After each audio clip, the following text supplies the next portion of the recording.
You don't crave validation because you love applause. You crave it because you fear the moment after you speak. The moment where the room decides what you are. You send the message, then you stare at the screen like it holds oxygen, thumb hovering, jaw tight, breath thin. You post, then you refresh. Then you refresh again. Not for information, for a verdict.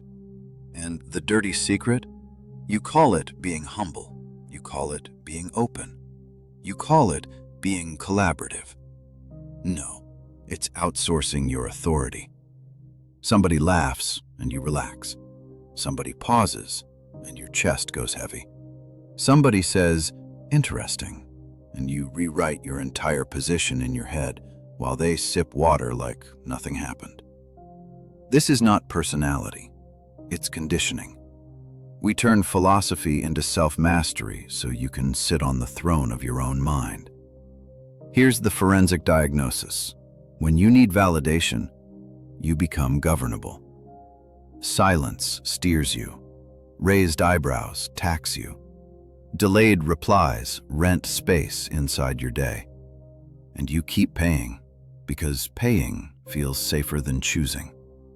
What validation really is, and why it keeps winning. Definition.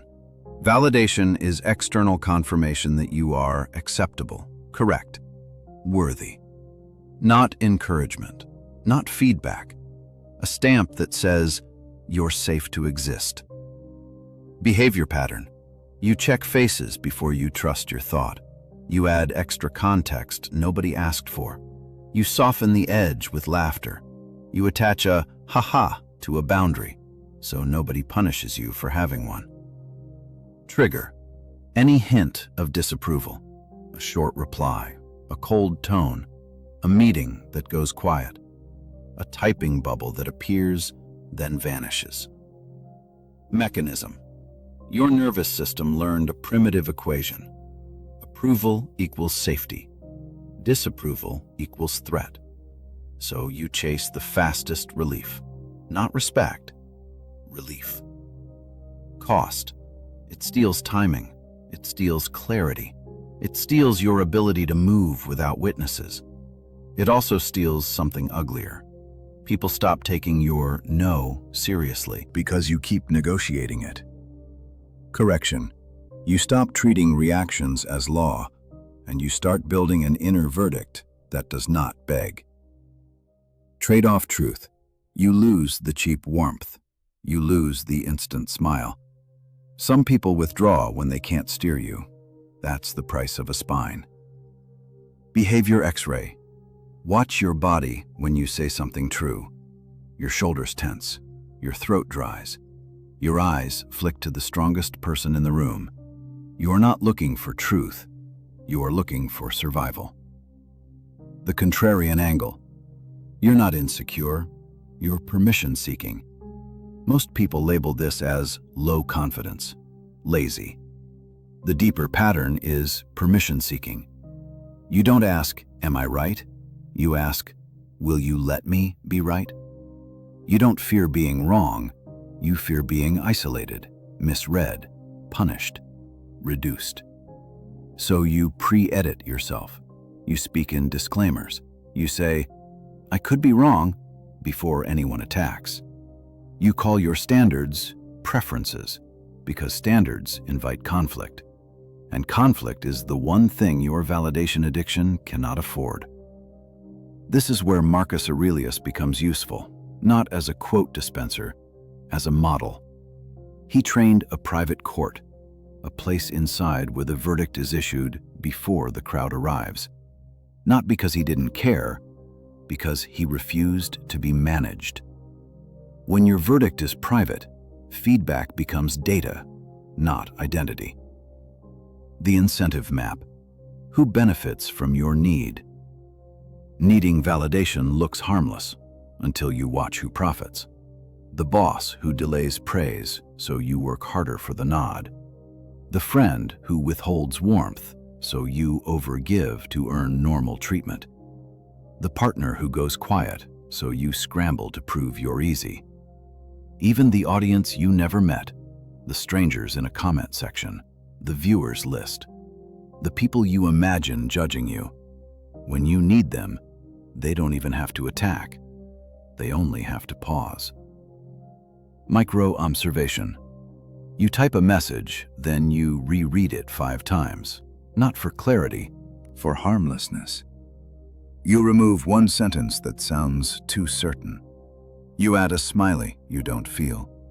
You've turned communication into begging with good grammar.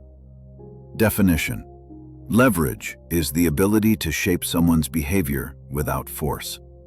Your need for validation is the handle. Cost.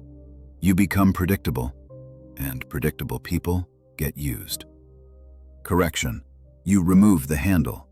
By changing the order of operations, decide first, then tolerate reactions second. The original framework, Aurelius's inner verdict protocol. Purpose: to replace external approval with internal proof under pressure. This is a decision protocol, 6 steps, used in the exact moment your body wants to fold. Step 1. Name the court. Say it privately. I'm about to ask for permission. That sentence breaks the trance. Step 2. Locate the trigger. What set it off? The delayed reply, the silence after your point, the unread message, the smirk. Pin it. Step 3. Separate data from verdict. Data is what happened. Verdict is what you concluded about your worth. Keep them apart. If you merge them, you drown. Step 4. Issue the first ruling. One clean sentence. What do I believe is true, even if nobody agrees? Say it. Write it. Hear it. Step 5. Choose the smallest sovereign action, not a dramatic speech, a move. Send the boundary. Close the app. End the explanation. Ask the direct question. Action is the seal. Step 6. Record proof. One line: what you did, what you refused to do, what you tolerated. Proof builds the inner court over time. When to use it? Anytime your chest tightens and your mind hunts faces. Anytime you feel pulled to over-explain. Anytime silence makes you beg. Fail condition. People misuse it as a performance. They announce their inner verdict to bait praise. They post it. They monologue it. They turn sovereignty into theater. That returns you to the same cage, a different costume, because you already know the cost. The moment you crave applause, you start auditioning again. The 3 masks validation wears, so you stop missing it.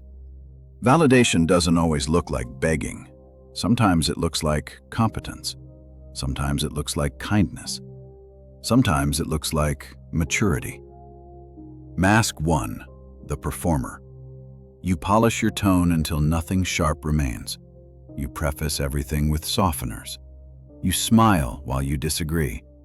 Then you wonder why nobody respects your boundaries. They can't respect what you keep disguising. Mask 2, the fixer. You sense tension and you rush to repair it. You send follow-up messages to clear the air. You offer explanations nobody asked for. You volunteer extra effort to buy peace. You call it being responsible. It's paying for other people's comfort with your dignity.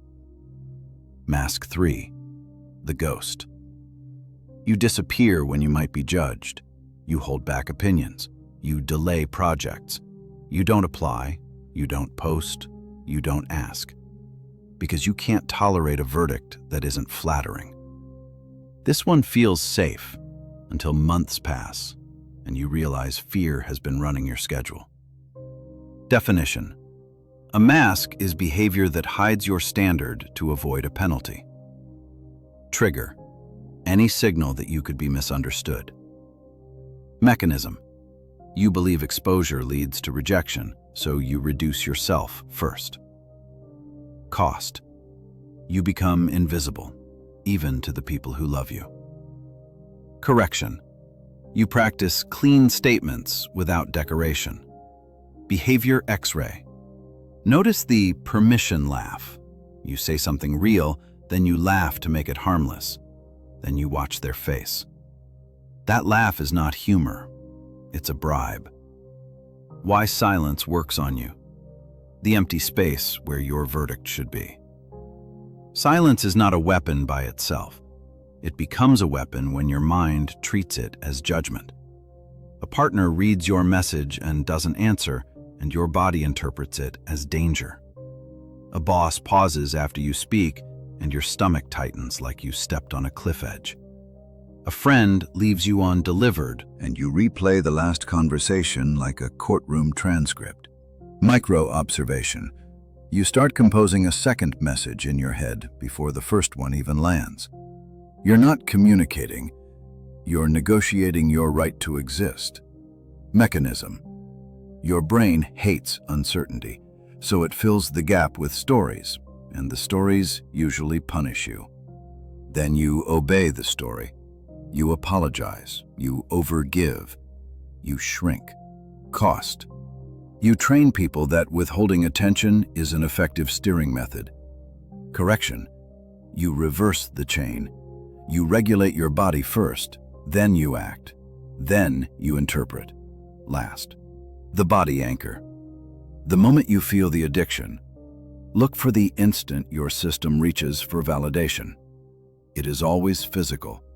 Dry mouth, heat in your ears, a tight band around your ribs, thumb hovering over send, eyes flicking sideways to read reactions. This is the leverage point, not later, not after the spiral. Here. Because you can't reason your way out of a reflex you keep feeding. So when it hits, you don't plead for calm, you enforce a rule. 10 slow breaths, phone face down, feet planted, shoulders dropped. Then you run. Step 4 of the protocol, issue the ruling. 1 clean sentence, no decoration. And if you feel the grief, the small loss of being liked, good. That's the withdrawal. That's proof something is changing. Now we take this out of theory and into a real scene where you usually fold, and call it being chill. Mini case study. Friday night, the typing bubble disappears. Friday, 11:48 p.m. You're in the back seat of a rideshare, rain tapping the window like impatient fingers. Your phone lights your face in the glass, and you hate how desperate you look in that reflection. You sent 1 sentence, clean, direct. Are we moving forward with this or not? No emojis, no softener, no apology for existing. The typing bubble appears, 3 dots. Then it stops. And your body reacts before your mind speaks. Chest tight, pulse in your throat, a cold heaviness in your stomach. This is the old loop. You start drafting a second message, something lighter, something that lets them escape, something that makes you easy. You want to say, "No worries, I didn't mean it like that." You want to pay rent. But you catch it. You run the protocol. Name the court. Locate the trigger. Separate data from verdict. Data, the bubble stopped. Verdict, you are unwanted. That verdict is not a fact. You issue the ruling. I don't chase clarity, I demand it. Then you choose the smallest sovereign action. You stop writing, you put the phone down, and you let the silence sit like a test. Because the next move decides who you are. Most people fail here. They beg, they smooth, they perform, and they call it love. In part 2, you'll see the response that keeps your dignity and the habits that make it automatic every time. You let the silence sit. The car stops at a red light, rain louder now, and your mind throws bargains at you like coins. Send something softer. Send a meme. Send a LOL. remove the tension, keep the bond. No, that bond was built on you shrinking. A minute passes, then 2. The phone buzzes. They reply, "You're intense. I was only busy."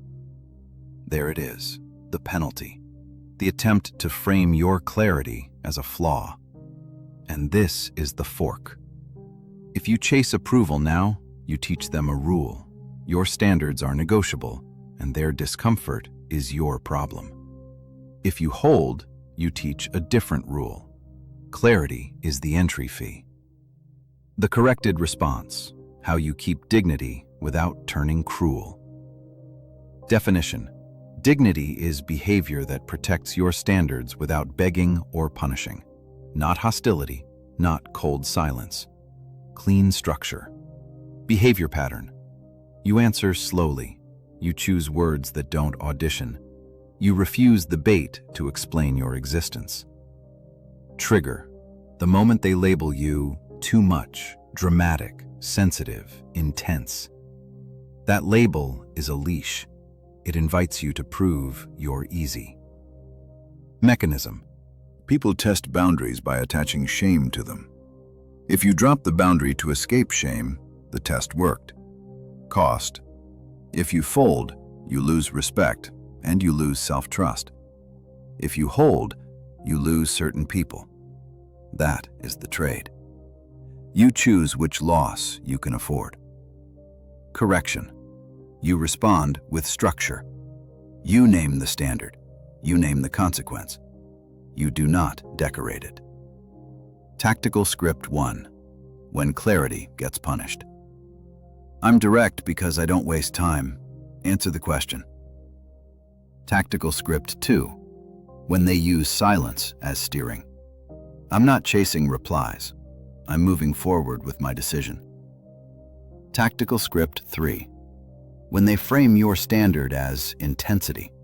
Call it intense if you want. It stays the standard. Notice what these scripts do. They do not argue. They do not defend. They do not ask to be understood. They state. Here's what's happening underneath. When they say, "You're intense," they are not describing you. They are negotiating the price of access. Definition. Framing is when someone labels your behavior to control the interpretation. Trigger. You become clear. Mechanism. Clarity removes their wiggle room, so they add shame to push you back into vagueness. Cost. You start defending your tone instead of protecting your standard. Correction. Refuse the frame, return to the question. That is why the first script ends with, "Answer the question." It drags the conversation back to reality, where manipulation can't survive for long. Micro-observation. You record a voice note, then you delete it. Then you re-record it, softer, because you imagine their face twisting in annoyance. You are not editing for meaning. You are editing for approval. That's the leash. So you do one brutal thing. You keep the original sentence, you send it, and you tolerate the spike in your chest like a training drill. Because the high-power move is not confidence, it's tolerance. Tolerance for being misunderstood by people who benefit from your softness. Tolerance for not being liked in the moment. Tolerance for the quiet after you speak.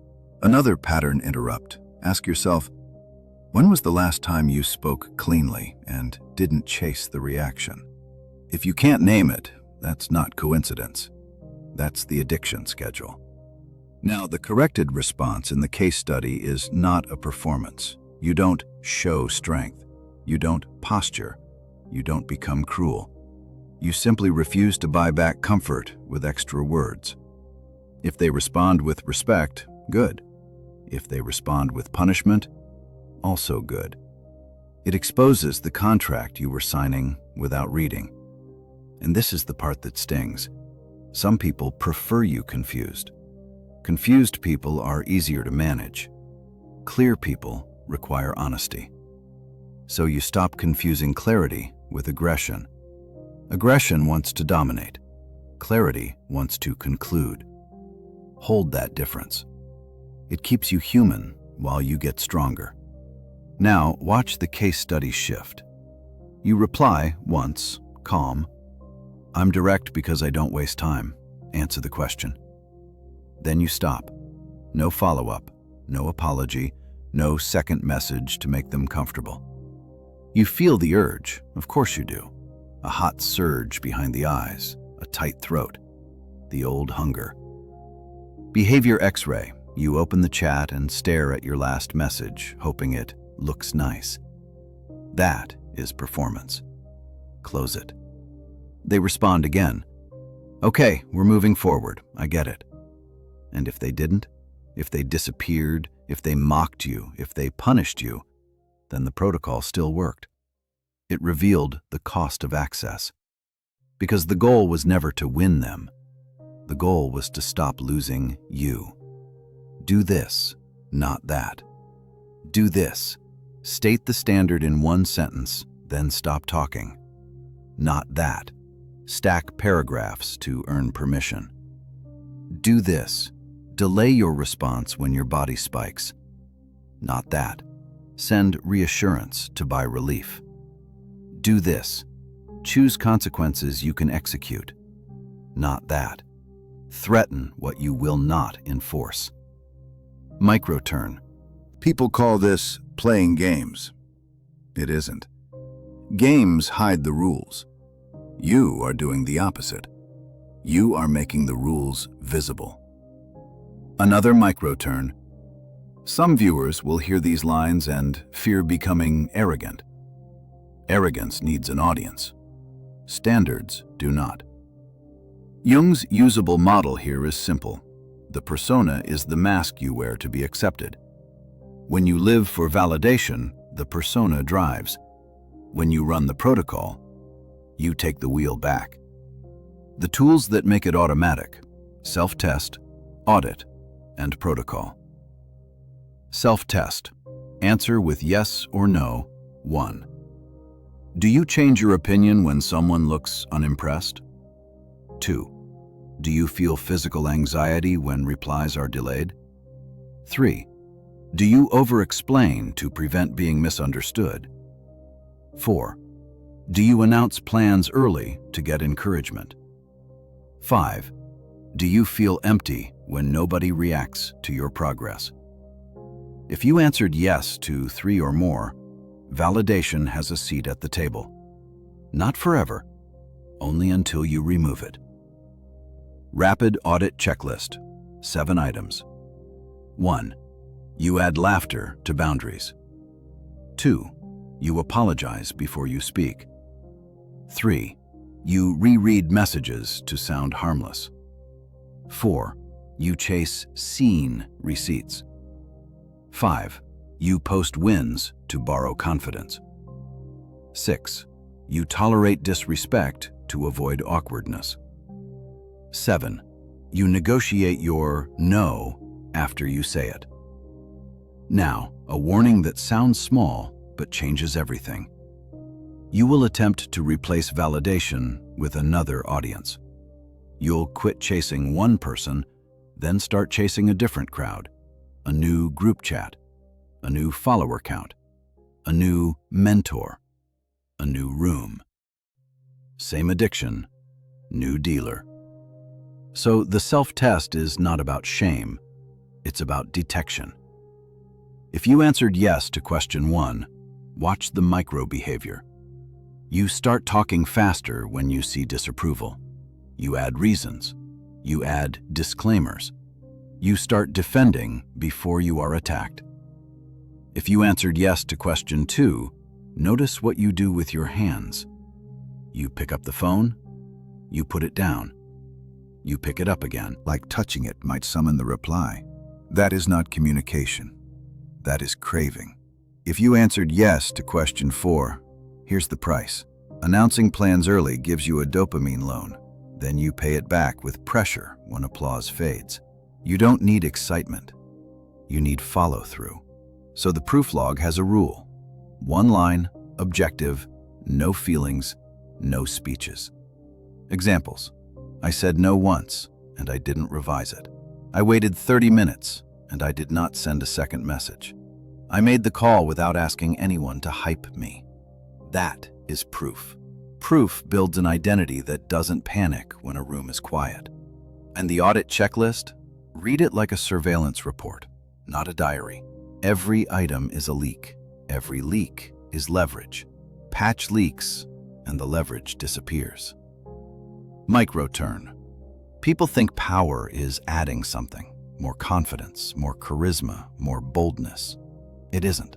Power is removing the need to be approved. You'll feel emptier at first. That emptiness is space. Space to choose. So, run the 7-day protocol like training. Count urges. Track minutes saved. Track one finished task. Numbers, not vibes. Because when you can measure it, you can keep it. Now the correction. A measurable protocol. 7 days, no drama, only data. Day 1. Cut one rent payment. Pick the most automatic approval behavior. Double texting, over-apologizing, checking viewers, over-explaining. Cut it for 24 hours. Count urges. Write the number.